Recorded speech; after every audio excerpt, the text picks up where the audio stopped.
Well, broke like 3 of these things now. Um,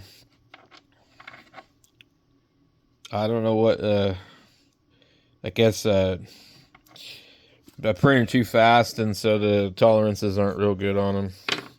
What I did find that helped was this, because that's the thread pattern.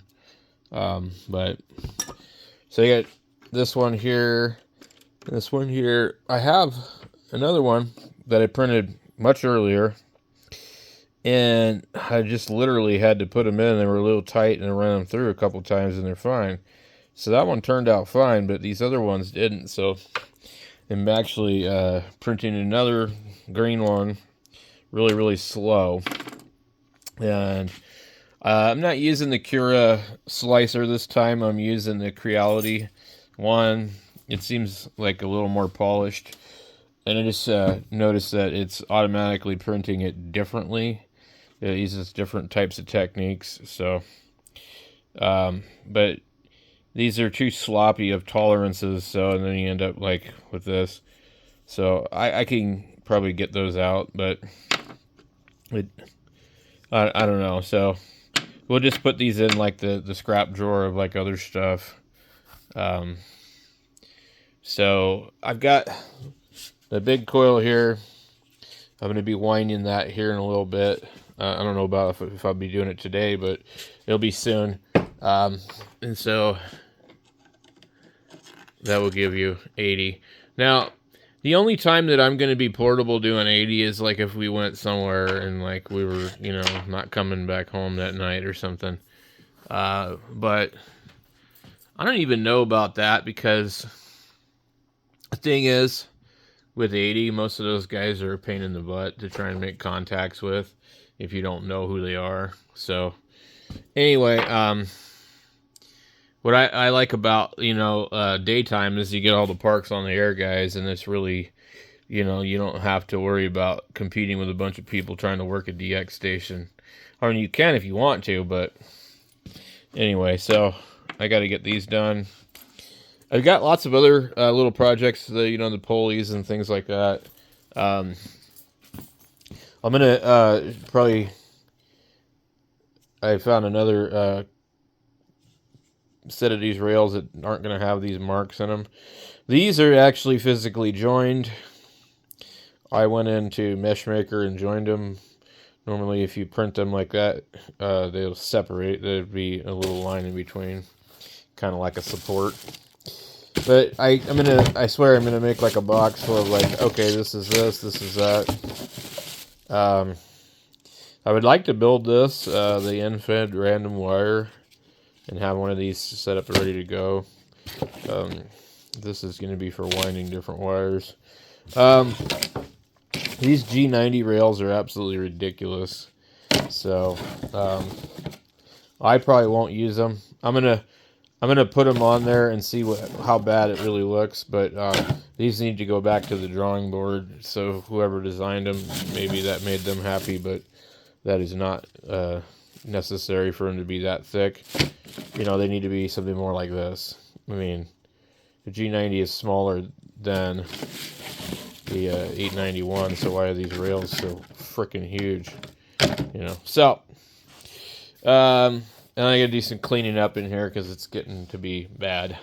But anyway, the G90, I don't know. I mean, it's not really my go-to radio for anything. I really, I don't know if it had a battery or something. So, where did I put it? Oh yeah, 450's over there. But the G90 is kind of like in the case and all that. I've printed a lot of stuff for the G90 recently. I got the fan modification and stand. I'm going to find some suitable screws for the stand and just check it out, I think, if I keep moving in the direction I'm going, I'm probably going to be getting rid of a lot of these older radios and just kind of moving to more modern stuff, small stuff, and doing more portable stuff, So, I'll keep a few of them, but there's quite a few, so I don't know.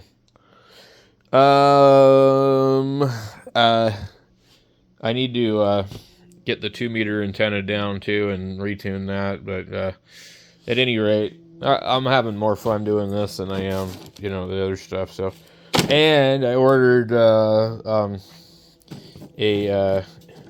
of the newer Ender 3 V3s or something like that. I don't know what you call it.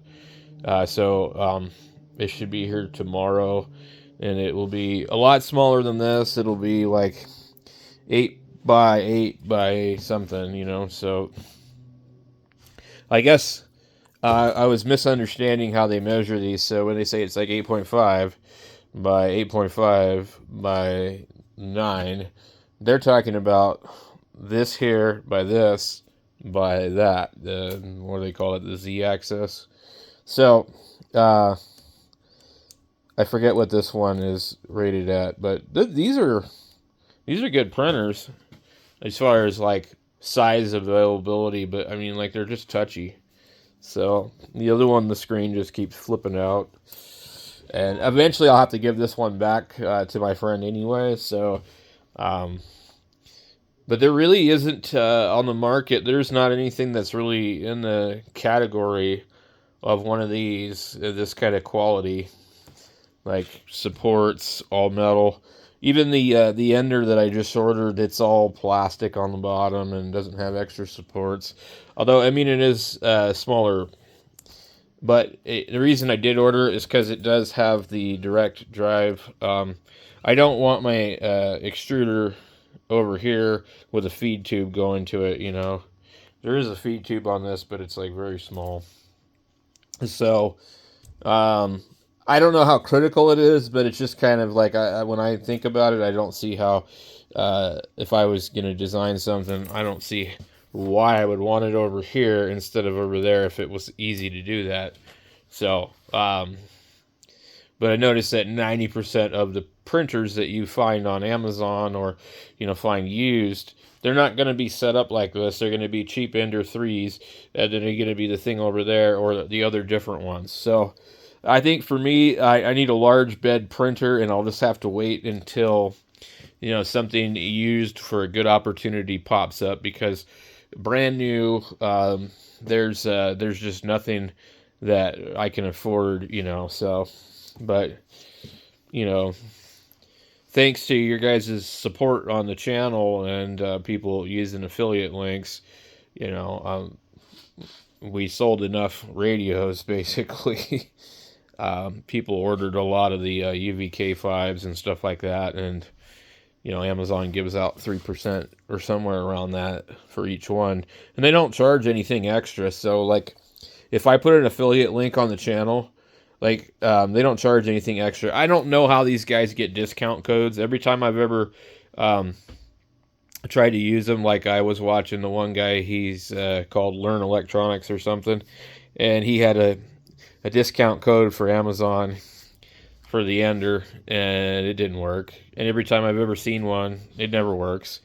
So I've never really bothered to investigate, because it seems like Amazon will give a promotional code, and then it's only good for so long. But so the real deal is, though, when you guys order something through an affiliate link, I get 3%.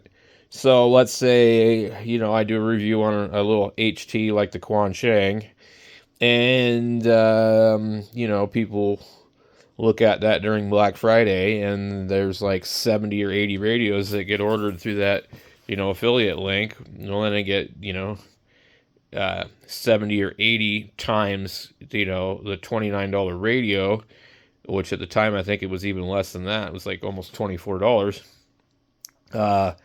So, and then they, give you 3% of that. And if a lot of people are on your channel and a lot of people follow you and a lot of people click on your links, I mean, that can be substantial. So anyway, they they give me a gift card, is what they do. And usually it's like a few bucks here and there. It's never like over, much more over $100 or anything. But this time it was larger than, usual. So it was enough to spend, $200 on a printer. So, but, so I try to do, invest back into the channel. So since I'm on the printing kick, well, let's order another printer, because I'm not getting enough money to go and order a new radio to test, and I don't see any HTs that are worth reviewing at this point. So I want to review the Xiegu X6100. I know that the people complain about it, but I think that for the price, I think that I'd like to check it out, because I think that's an excellent portable radio. Also, one of the things about being portable is making the best use of your time and the band. And so having something that you could really see the band and look at it at a glance quickly and move from one band to another, it's a valuable tool. Now, the G90 has a display, but it's not. I don't find that I can navigate that radio like proficiently enough to where like I want to use it. I can literally just go by ear and use a regular radio easier. So anyway, we gotta go over there and go check on what I got printing, and we'll catch you guys in a bit.